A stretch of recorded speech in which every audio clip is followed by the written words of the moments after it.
মধ্যপ্রাচ্যের আকাশে যখন আবারও যুদ্ধের আশঙ্কা, ঠিক তখনই বিশ্বকে চমকে দিয়ে হঠাৎই সম্ভাব্য সামরিক হামলা স্থগিতের ঘোষণা দিলেন মার্কিন প্রেসিডেন্ট ডোনাল্ড ট্রাম্প। কূটনৈতিক আলোচনার আড়ালে এখন জমে উঠছে নতুন হিসাব নিকাশ। মঙ্গলবার সম্ভাব্য ওই হামলা গুরুত্বপূর্ণ কূটনৈতিক আলোচনার কারণে সাময়িকভাবে বাতিল করা হয়েছে বলে জানিয়েছেন তিনি। একই সঙ্গে ট্রাম্প হুঁশিয়ারি দিয়েছেন, আলোচনা ব্যর্থ হলে যে কোনো সময় ইরানের বিরুদ্ধে বড় ধরনের সামরিক অভিযান চালাতে প্রস্তুত রয়েছে যুক্তরাষ্ট্রের সেনাবাহিনী। সোমবার সামাজিক যোগাযোগ মাধ্যমে দেওয়া এক পোস্টে ট্রাম্প জানান, মধ্যপ্রাচ্যের কয়েকটি মিত্র দেশের নেতাদের অনুরোধেই তিনি এই সিদ্ধান্ত নিয়েছেন। বিশেষ করে কাতার, সৌদি আরব এবং সংযুক্ত আরব আমিরাতের নেতারা উত্তেজনা কমাতে সক্রিয়ভাবে উদ্যোগ নিয়েছেন বলে উল্লেখ করেন তিনি। ট্রাম্প বলেন, কূটনৈতিক সমাধানের সুযোগ এখনও রয়েছে, তবে কোনো গ্রহণযোগ্য চুক্তি না হলে যুক্তরাষ্ট্র প্রয়োজনীয় পদক্ষেপ নিতে দ্বিধা করবে না। যদিও এর আগে প্রকাশ্যে হামলার কোনো পরিকল্পনার কথা আনুষ্ঠানিকভাবে জানাননি ট্রাম্প, তবে গত কয়েক সপ্তাহ ধরেই তিনি ইরানকে একাধিকবার কঠোর ভাষায় সতর্ক করে আসছিলেন।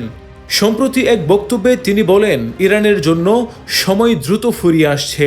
দ্রুত সিদ্ধান্ত না নিলে তাদের জন্য কিছুই অবশিষ্ট থাকবে না।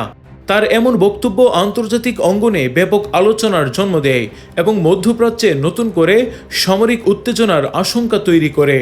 তবে সাম্প্রতিক পরিস্থিতিতে ওয়াশিংটনের অবস্থান কিছুটা নমনীয় হয়েছে বলেই মনে করছেন বিশ্লেষকরা। তাদের মতে, যুক্তরাষ্ট্র আপাতত সরাসরি সামরিক সংঘাতে না গিয়ে কূটনৈতিক চাপ ও আন্তর্জাতিক সমঝোতার পথকে গুরুত্ব দিচ্ছে। বিশেষ করে মধ্যপ্রাচ্যের প্রভাবশালী দেশগুলো চাইছে নতুন কোনো যুদ্ধ পরিস্থিতি যেন তৈরি না হয়, কারণ দীর্ঘমেয়াদী সংঘাত পুরো অঞ্চলের অর্থনীতি, জ্বালানি বাজার এবং নিরাপত্তা পরিস্থিতির উপর বড় ধরনের প্রভাব ফেলতে পারে। এদিকে ইরান ইস্যুতে ট্রাম্পের কূটনৈতিক তৎপরতাও বেড়েছে। সাম্প্রতিক দিনগুলোতে তিনি বেঞ্জামিন নেতানিয়াহু এবং শি জিনপিংয়ের সঙ্গেও আলোচনা করেছেন বলে জানা যায়। আন্তর্জাতিক বিশ্লেষকদের মতে এতে স্পষ্ট হয়েছে যে ইরান প্রশ্ন এখন শুধু মধ্যপ্রাচ্যের নয়, বরং বৈশ্বিক কূটনীতির অন্যতম গুরুত্বপূর্ণ ইস্যুতে পরিণত হয়েছে। বিশ্লেষকরা আরও বলছেন, বর্তমানে পরিস্থিতি অনেকটাই অনিশ্চিত। যদি নতুন কোনো সমঝোতা বা কূটনৈতিক অগ্রগতি না হয়, তবে মধ্যপ্রাচ্যে আবারও সামরিক উত্তেজনা বাড়তে পারে। তবে আপাতত হামলা স্থগিত থাকায় সংঘাত এড়ানোর সুযোগ এখনও রয়েছে।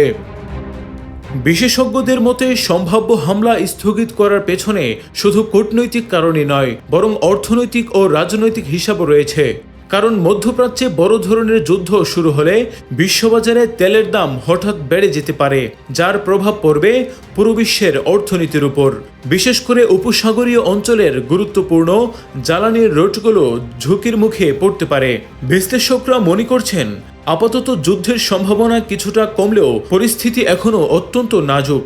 যে কোনো ছোট ঘটনা বা ভুল সিদ্ধান্ত বড় সংঘাতের দিকে পরিস্থিতিকে ঠেলে দিতে পারে। কূটনৈতিক আলোচনা কতটা সফল হয়, এখন সেদিকেই নজর আন্তর্জাতিক সম্প্রদায়ের। নোমান বিন বশির, নিরপেক্ষ। নিরপেক্ষ, সত্য প্রকাশে আপোষহীন।